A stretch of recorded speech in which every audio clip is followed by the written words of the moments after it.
আপনারা অযথা কেউ ভিড় করবেন না। রথ বরণের পরে সবার জন্য এটি উন্মুক্ত থাকবে দর্শনের জন্য।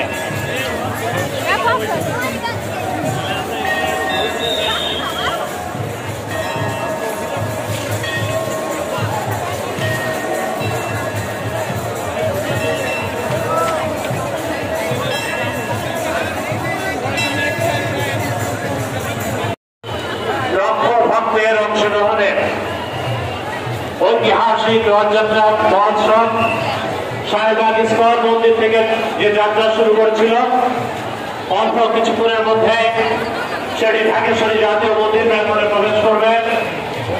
সুধী ভক্তমন্ডলী এবং আমাদের মাতৃমন্ডলী নেতৃবৃন্দ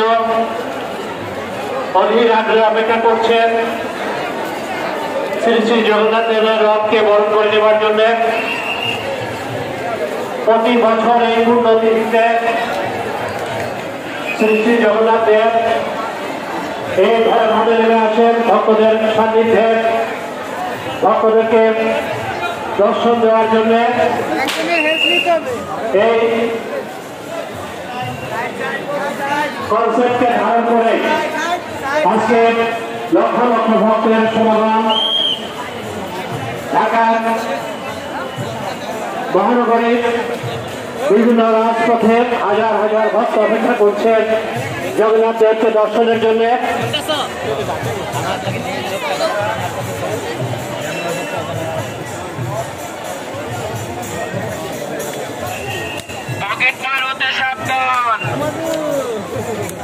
যারা ভক্তরা প্রবেশ করেছেন এখানে ভিড় না করে আপনাদেরকে মূল মন্দিরে যাওয়ার জন্য অনুরোধ করছি।